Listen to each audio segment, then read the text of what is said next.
All good, man. All good. Correct me if I'm wrong. Did you buy one 30-minute session or did you buy like the package? I bought package. Okay. So you're planning on coming back and this is like kind of like a first check-in then? Is that like a good Yes. use of today? Okay. So what is your role in MMR? My role is 1, Okay. and my MMR is 1400. Okay. So how can I best help you today, sir? What's going on? Why did you decide to grab some coaching? Yes. So I started playing in November. So I'm like kind of a new player, but I was watching Dota for years and your streams and all this stuff. So I'm very new to the gameplay, and it's actually also like my first PC game that I play. Ah, cool. Uh, Okay. yes, yeah. So before that, I only played like on PlayStation and stuff. So everything is new, like and like I'm in this, exciting part of the game. Like I feel like I'm like less annoyed than most of the students that you have Fair enough. about the game and like and the community and all the stuff. Like I don't see any of it yet. I got you. Yeah, yeah, and like yeah, everything uh, but basically like I know that like I do a lot of mistakes, and I like there are many things that I don't do, and like some of them I'm aware about, some of them I'm not. Or the way that you could help me, I think, is to like help me with like prioritization of the stuff. Sure. So when I try to learn something in life, I typically have like I typically know how to schedule things. Um, like in the appropriate manner in the sense that like it's manageable for me at this stage and also like it's impactful thing to learn. But here I'm not sure. Like so yeah, if you could help me with that, I think this would be a nice start. Sure, man. Sounds good. Um, so with 30-minute sessions, especially since you have like the package, so we'll have some like follow-ups and stuff. I think just giving you, 1 to 2 real takeaways to focus on in your games that will be your priority of what I think will help you next. I think is the goal today. And then, hopefully next time you'll have made like a little bit of progress with that. And then if you haven't, that means that whatever I advised didn't connect. And we'll try a different way to explain it and then go from there. Does that sound good? Yeah, that sounds perfect. Sweet. Do you have a replay for me? Yes, I do. One moment. Hmm. How do I copy it? Uh, yeah, you have to like, I see. I yeah, see. I see. bottom left here. Yes, yes. Uh, okay, so here it is. So, historically, my three best heroes are like Spectre, PL, and Juggernaut. And the one hero that I really like is Ursa, but I can never make it work. Mm. I don't know why, but like I had like a very there are like probably many reasons, but I don't have a positive win rate on the hero, and I do really like the hero. I'm Uh, an Ursa enjoyer as well, so let's make it work. yeah, so yeah, yeah. So Okay. this is an example of a lane that I lost. So I thought that this would be like a little bit more representative. And also, this is like a Greek tragedy of a game because it felt really bad, and I thought like we surely will lose. Then an opponent mid disconnected, and I thought we surely will win, and then we still lost. Ah, yeah, that's I like the Greek tragedy description there.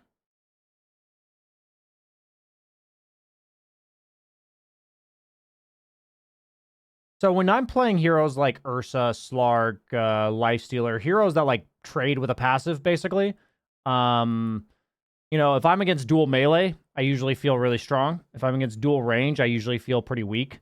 Um, that's just a general rule of thumb that I have. And so, like, it seems like you're defensively aggroing a decent amount. But like, against one ranged, one melee, I'll defensive aggro about as much as you are. Against like double ranged, I would defensive aggro even more. Just to like pull creeps away from them. And the idea being against ranged heroes that we're never really consistently trading with them. We're either all inning them trying to kill them, or we're just kind of playing away from them. That's like how we Yeah, generally play yeah, against yeah, ranged. Does yeah. all of that make sense? This checks out with how I often do it. Yes. Okay, cool. So like in this I, case, for instance, like rather than you walking up to queue this, I would walk here and aggro it, is what I mean. So like here's an yeah, example. I was just a little bit concerned to like aggro it because it will go like on the tower and then it will push to No them. cares. No cares. No cares. Okay. No cares.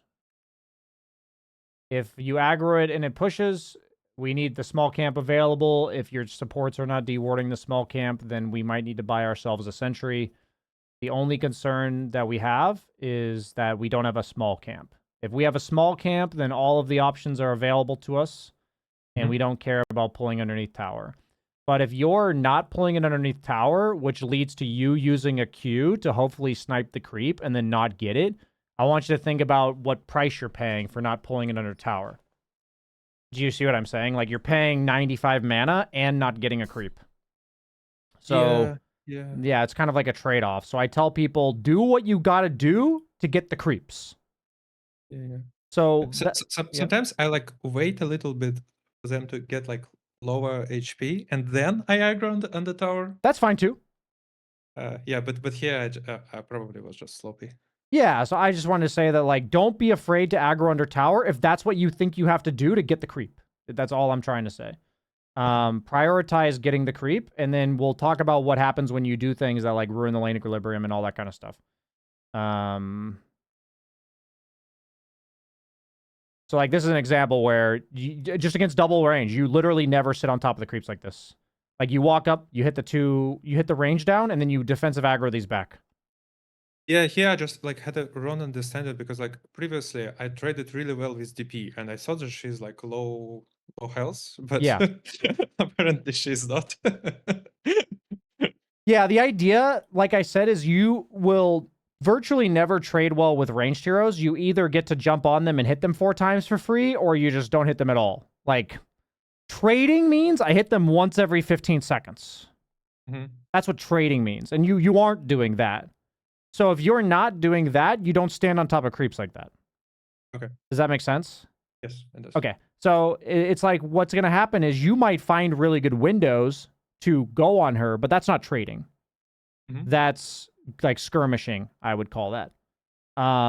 So like you are strong at skirmishing with her. If you manage to lock on her with your Q and like hit her 3 or 4 times, you can definitely kill her through Spirit Siphon, which is really nice. My main point that I'm trying to show you is that because you're clearly applying things, like, meaning I see defensive aggro, I see the things you're thinking about, like you're taking the game seriously for sure, like for somebody who's only been playing for 6 months and stuff. I want to show you that this works if the guy needs to walk in melee range to do damage to you. This right here. Okay. Like where you're walking and sitting right here. Okay. That works if that's the case. If it's not the case, then past 5 minutes, I mean, actually, I just do it earlier now because the neutral camps give you things anytime. If you're allowed to just walk up and push the wave, we do that every single time, and then we pull the camp. But most of the time, we're not strong enough to do that until, at least 5 minutes or so. So, like, if range heroes are gone, I would do exactly what you're doing, where I walk up, I kill the range, and then I'm going to, like, defensively aggro off of a portrait. Like this guy. Like, I would use a click on this guy's portrait. Pull it back here. That's the thing I'm only learning right now. So like I'm not using very well defensive aggro with portrait, but I'm trying to incorporate it. Yeah, it's fine. You got your way in there. I'm telling you what I would do myself. Okay. And worst case right now, you would sit right here, hitting the creeps, and the second DP shows you aggro it off of her. That's like the next best thing. Okay. So I'm just telling you, optimally, you would go kill the range creep really quick. Defensive aggro these melees back while attacking them, like you're trying to kill them, and then you're over here by 540. So that you go pull small. You see what I mean? I see. And interesting. So I thought it like the most beneficial to pull small at like start of the minute and not the end of the minute. Absolutely. Because, so go pull it right now. Okay. Pull it right now. You missed it. Absolutely. Yes, right? Yes. I absolutely missed it. Yes. Yes. So you're absolutely correct. Once again, it's beneficial not to aggro into tower. It's beneficial to pull the creeps at 5:15 instead of 5:45. But these are the things we just do anyways. Do you see what I mean? Like, except that you missed the first one and just pull it at 540. Yes. Yeah. Okay. I got it. You understand the optimal, but that doesn't mean don't do it. Yeah. You are not wrong. Unfortunate that Lena just walked at us, but yeah. Okay. Okay. CM stack. They have like a big cam stack, which is super annoying for us. Yes, yes. So what I do in these times, where I'm Ursa, is I see this, and I'm going to pull these creeps this way, and I'm going to kill one of them, and I'm going to overpower one of these creeps down. I need to chip away at this. Because this... Maybe we'll try doing it later. Okay, do it at 5.5. Okay. Like earlier. Okay, yes. Like right 5 at 10, I think it was. So the idea is if this camp is causing us issues, that we would, you know, do something about it if we can. In this case, I don't think you can. Actually, yeah, I would overpower and kill this thing. I would literally overpower, Q kill this, and then pull if I can. Like, killing this camp, I want you to see that this camp is fucking you, right? Yes. So killing it is like doing a task. It's like, I got to get this done. The longer this shit's here not killed, the worse it is. That's how I think about that camp. I'm going to fast forward.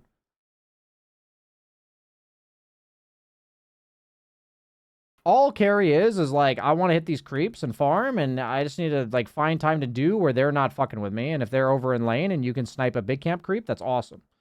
Okay, yeah, they continue pulling. Yeah, you're just getting fucked by this pull really hard. Okay. And yeah, so you'd want to kite the creeps back and then overpower them rather than walking into them and overpowering. That's just to save health. Let me know if you don't know what I mean. Yeah, so like they will go like a how is it? Like a chain, and like only one creep will start attacking me at the time. So yeah, what you would do, just to make sure we're on the same page, what you would do is you'd A-click this creep right now without overpowering. You'd A-click it, and you'd click the satyr, and then now you've aggroed all of them, and then you run to like right here, and then you overpower and kill the satyr.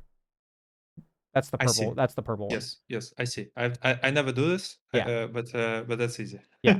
Yeah. Okay, so now we're getting like ganked again by Lena, which is annoying. Yeah, there he is.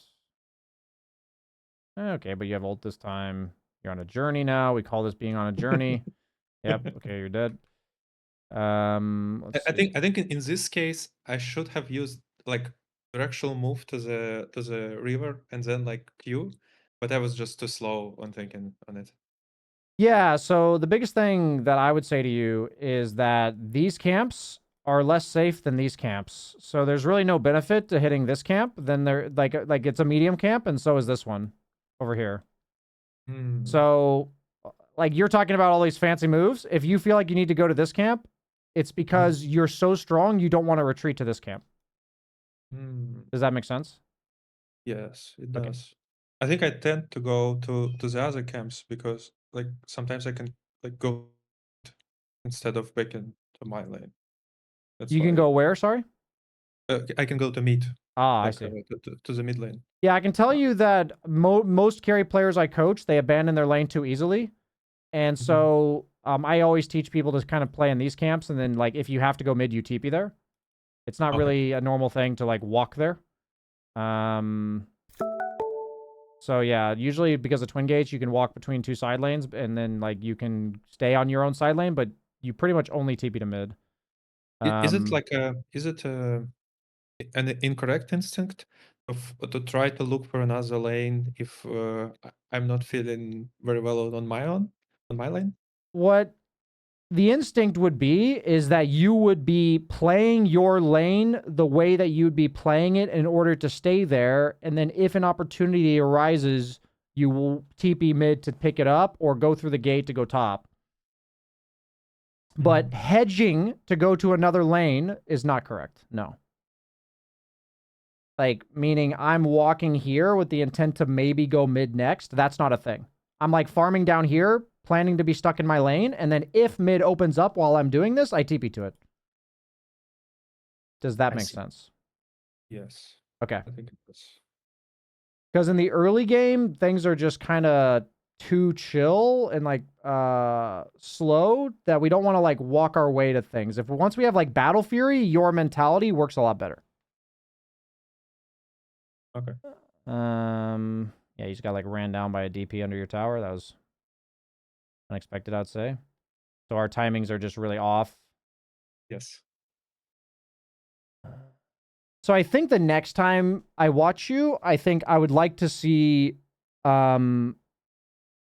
basically a little bit better discipline about pulling the camp more often, the small camp, but you're already on the right track. You kind of know it's there, but just drawing attention to it.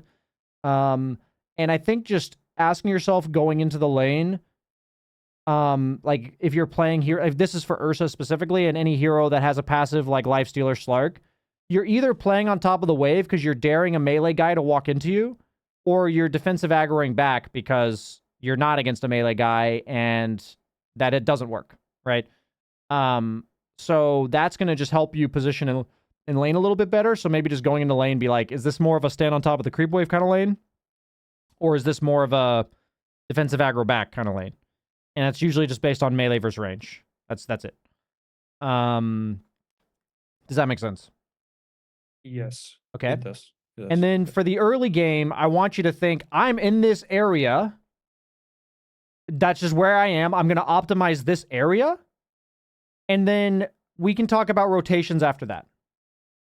Like, it is good to keep an eye out for other lanes to go to, but by doing this, you're kind of like leaving your area, so I can't help you optimize your area. Does that make sense? Like, yes, what I determine carries area to be is these two camps and these two camps. Like, I don't know, maybe it's a tangent, but I only played like 3 patches of Dota. Yeah. And like in the previous patch, everything seemed like very logical to me. Because like I started at my lane, and then like I could slowly expand like my area around it. Yeah. Because the creeps around it were like good for carries. Like Yeah. I had like ancients that I could farm with Ursa, like with Yeah. Battle Fury, even like a little bit earlier. But now like the creeps look like shit, Yeah. and I don't want to be there. Yeah.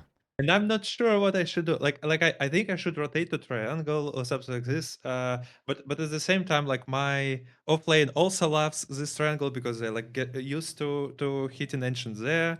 So like we often meet there. So I'm actually like not sure how how I should play the map like past like I don't know 15 minutes or something like this.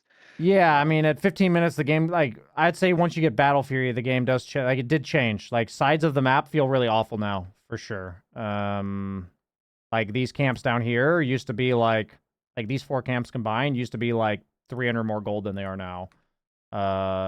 It's, like, it definitely feels bad to play down there. So we'd rather be playing around the middle of the map. That's definitely true. So like I'm watching, you're connecting to the fight. You're going again, you're running back to mid. This all seems good. You can still go towards, actually you have blink, you're going to run back towards the fight. That's fine. Yeah. Yeah. Okay. This is nice fighting. This is great. You're going to definitely have to ulti at some point. Okay. You held on to that for quite a while. Respect, respect. Let's see. Fight's kind of over now. Okay, never mind. You fucking got him. Okay. You're gonna run to top lane. Okay, this is scary to me, what you're doing. Okay. Yeah, this is just I don't understand this matchup at all. Like Lifestealer Ursa, and like after this game, I knew that I know zero things about this matchup. Yeah, so what Ursa does is he's an amazing +1 to kill Lifestealer. So if like Nick sets up or Mars spears him, then great. So you have to have somebody go kill him first. Or like go stun him first. And then you're great for killing him, but you don't really trade with him in like a 1v1 scenario because he has a radiance and he'll just like kind of kite you around. It's like annoying. So 1v1 on the map, not great. But you're an amazing +1 to kill him with. That's that matchup. How I would describe it. So like when I said you're making me nervous, it's because you're just like 1v1ing yourself against them, which I understand you don't know all your matchups. That's why I said it was making me nervous. Okay. Um, Here it will be a long pause, I think, because the Lina will never return. okay, we get an... Okay, nice. Yeah. A Hurricane Pike Snapfire, apparently. Yes. Okay, very cool. Typical supports. Yeah. Not all supports build Hurricane Pike against Ursa. Of course. Could just go Yules, but Hurricane Pike works too. You know, I like where the guy's head is at. It's not good, but I like where his head is at. Okay, let's see what's going on. Okay. Yeah, this was the best supporting in my life. Yeah, you're... Like I've never seen so many stacks in like 2 months, I think. Okay, you see the fight go on bottom and you immediately push top. These are pretty good fundamentals going here. You're going to skip past the wave. I actually like this a lot. You're going to do this, this, that.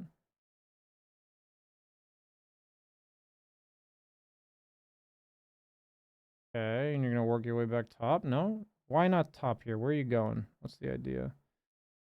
Okay. So what's happening here is you walk towards your team when you could TP to them.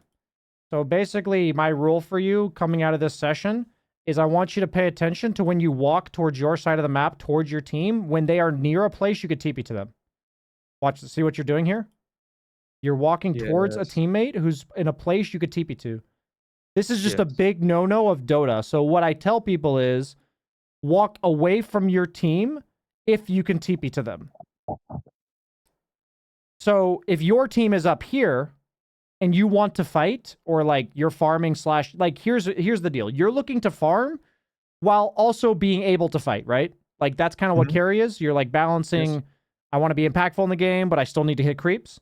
So when your teammates are in a position to be able to TP to them, don't walk to them. Walk away from them. And then if you want to fight with them, TP decisively. If your teammates are in a place where they're being aggressive, you need to find a way to walk to them somehow. You know what I mean? Yes, if like they're in an enemy triangle, they're like over here, over here or something. Exactly. Yes. So what we don't want to do is TP to our team. Like, so in my last class, I literally had a guy right here on Bloodseeker, and the enemy was here, or sorry, his teammates were right here. Yes. And he TP'd here to connect, which is not actually terrible, to be honest, but I would have rather him walked through the twin gate to go to them here. Do you see what I mean? Like, it's a path that he could have walked to them. So should I farm top right now? Yeah. Even if I don't see a single like a single hero from an opponent Yeah, team? you're Ursa with a BKB and an ult. Worst case, you just like, yeah, I understand you don't understand full matchups. Basically, what I need you to know is you're not allowed to walk towards your team when they're on your side of the map. So if you want to play it safe and like go here first and then like carefully get this camp, fine. If you don't know your matchups, that's fine. You're just not allowed to walk towards them like this. That's the main thing. I think I was just too scared. But, yeah, that's fine. But maybe I shouldn't. Yes, yeah, that's fine. It's more like operate under this limit of you're either TPing to them now to fight or you're walking away from them. That's like the two options you have. So in games where you are scared and you're not ready to like, and you may be correct, right? Like if you were to go there in certain times, you might die, right? So if you feel pretty confident that you going up here by yourself means you're dead, then you say, hey guys, let's smoke, and you TP bottom and you smoke. You see what I mean? We just don't want this kind of like casual walk at our team thing. It just leads to a lot of like map loss. Like now we're just sitting here. Yes. And it's like, I think I called this for smoke right now. Yeah, and so we want that before you walk to your team, right? That's what we want. Yes. So it could have been faster. It's just like your instinct is there though. The instinct is there. Yeah, this honestly on the right track, great. It's just like probably a minute and a half slower than it could be. And the trigger for that is feeling like you have no choice but to walk to your team across the map. That's the trigger to like smoke. That's like a solid trigger to smoke. Okay, so you run in. Yeah, nice. I understand. You okay? You go nullifier because they've got like Yule Scepter and shit. Okay. What's Venge got? Okay. I also saw that Nullifier is great against Lifestealer, but maybe it's not. Nah, it's not. My understanding was that like his damage is from passive. So like if I remove it. Nullifier doesn't remove passives. Okay. Okay, so I had So for Ursa, or Nullifier fucks him because Overpower is dispellable. And that gets removed. So like you can't use Overpower if you're nullified. But so yeah, so no, so and Lifestealer's like feast, like how's it called? It's not removed. yeah, Like it's just a passive. Silver Edge oh, breaks it technically, but yeah. okay. Yeah, Nullifier doesn't do anything to Lifestealer.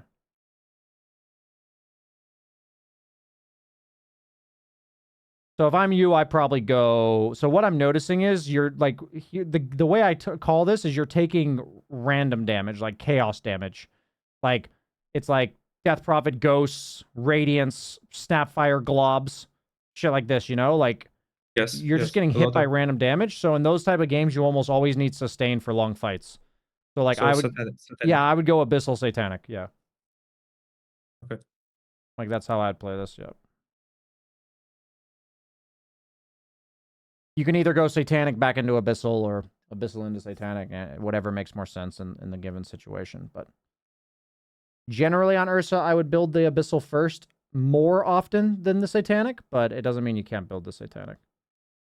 Mhm. But what you're seeing is that they have Yule Scepters for you, and fights are going kind of long because you guys don't have like they Versus can. here, I have jumped on Lifestealer, but I didn't do like a single a single like didn't remove a single point from his HP, and like yeah, I just was lost in the game. Like I couldn't understand why I can't kill him. Yeah, I mean, it's a funny matchup. Lifestealer, very annoying hero to deal with. Let's see, like so right now he has AC, so he's got 35 armor, and he's also got a radiance, so he has evasion, and so he also just completed abyssal. Looks like no, he just bashed you. I mean, the way that Ursa works is if they can't fight back, you do a gajillion damage. If they can fight back, you do no damage. Does that make sense? Yes, it does. Okay. It does. So in that case, he fought back, which that's just something you have to get a sense for. But because he has like AC Basher and you were like 2/3 HP, he was allowed to fight back. But if you have like Satanic there, and him fighting you means you press Satanic and fight back again, you know what I mean? So like Yes. Ursa's worst matchups are actually heroes that he can't fight back, like or that he goes on them and they just say fuck you. A Troll Warlord's his worst matchup. Mm.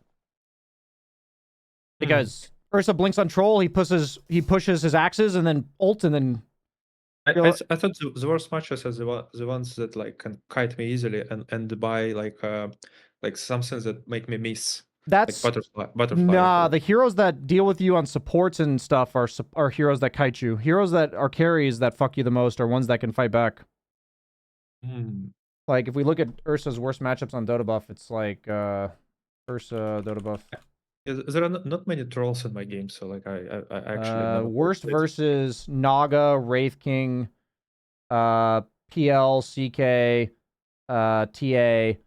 Like TA has refraction against you. Wraith King's just got a radiance and says, "Okay, fine, I'll hit you back."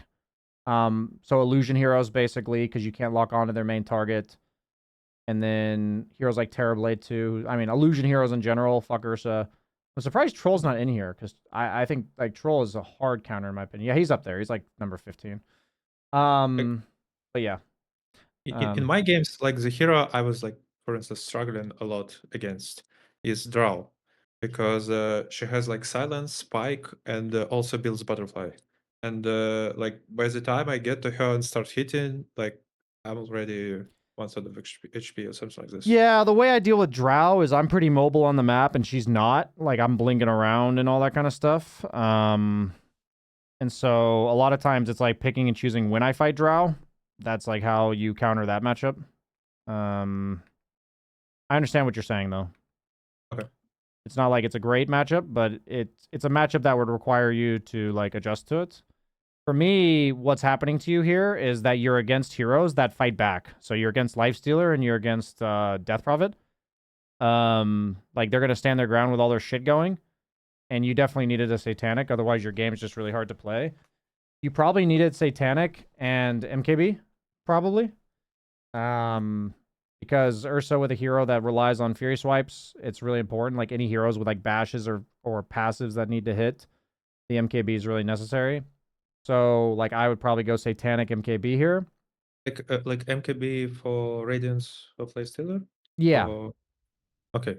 And the idea of the MKB is that it enables your Satanic to allow you to fight back.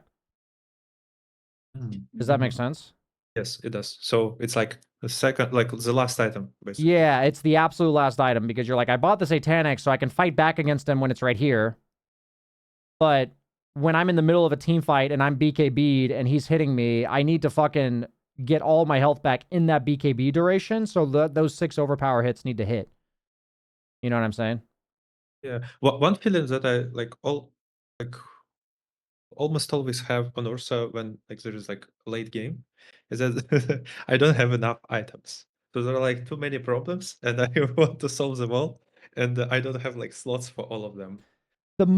So there are going to be heroes that kite you, but the first and foremost problem to consider, are there any heroes that can fight back? I see. And what's going to happen is in the early to mid game, you're blinking in and you're doing it where like you go on people and like you were 300 HP at the end of this fight and you just like killed Venge at the end. So like in the early to mid game, you're like bobbing and weaving with like Blink Dagger, Blink Dagger, Battle Fury, and Basher. Late game, you no longer have the opportunity to bob and weave because people have like enough items to just like turn and kill you, right? So now you're in and you need to fucking man up against these guys. Like that's so whatever's preventing you from manning up is what you need to buy. If they every time you blink in, they're simply running away from you, then items like Nullifier are great. Does that make sense? Yes, it does. Yes. So that's the problem you need to solve is like once I'm in, first and foremost, they better not be fighting back. If they are, then what do I do about that? I need to make it so they can't fight back. And It's or a nice at least perspective. yeah, I've never thought about this. Yes. yeah, it's Ursa's problem. His worst matchups are when he blinks in, and not that they run away, but he literally can't fight the guy that he blinked onto.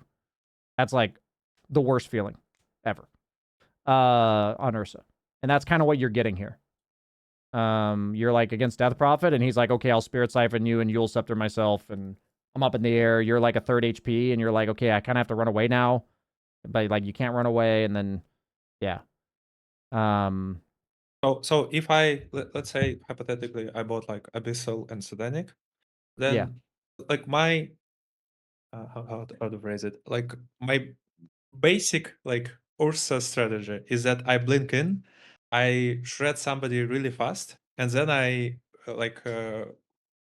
try to like leave the fight for a moment, maybe like press ulti, like to just leave, and then I blink in again. So like That is Ursa for the first it's like 30 waves. minutes of the game. 25 minutes. Okay. That's not Okay. how Ursa scales. Yeah, that's what I'm asking. Yes, So exactly. later I should switch my my mentality to stay my ground. Yeah, staying power. Yeah, staying power. Mm, Absolutely. mm. Okay. Yeah, And yeah, I think I understand now. Yes. yes, it's you're absolutely correct that that's how Ursa plays. That yeah, I was articulating that and you said it in your own way, and I completely agree with what you said. That's the first 25 to 30 minutes of the game. And then on the map itself, if there are heroes that can fight back, sometimes there's nothing you can do. Like for me, you can't do anything about like Troll Warlord on the map. Like you just can't fight back against that guy. And the most important thing is to not interact with him. But when there's heroes like Lifestealer, where if you go Satanic MKB and you like run into him here, or like you have Satanic Basher and he just fights you back, you will force him to run away. And that's like really good for you. You're so on point because like I looked at my like my games that I lost with Ursa, and many of them I like get late, and like in the late game I can't like close up. And that's not something I feel on any other heroes that I play. Yeah. And now I know why, because I itemize completely incorrectly, and I don't understand his late game. Yeah, I mean, I've played a lot of Ursa. I think it's like my 4th. Like, you just learn this shit playing 500 games of Ursa. You know what I mean? So, yeah. I mean, I've lost. The thing about playing 500 games of a hero is you've learned all the ways to lose for the most part. So, yeah. So my goal was to give you 1 to 2 actionable takeaways, and I feel like we kind of talked about some fundamentals in the early game. The mid game, we got the just be wary of walking or TPing away, like walking away from your team or TPing to them and having that be more decisive. But your instinct there to fight and take a smoke was already good. It was just a bit slow. And then we kind of re-envisioned how Ursa scales. So I think that will help you in terms of how, like, you're already thinking a lot about your items, which is great. And now we just kind of readjusted that to be a bit more accurate. So that would be my summary of today. Do you have any final thoughts or questions? Oh, I think it's very good. I think it's very good. Thank you. Thank Sweet. you very much. Awesome, man. We'll leave you there then, and I'll let you go. Have a good one. Okay. Bye.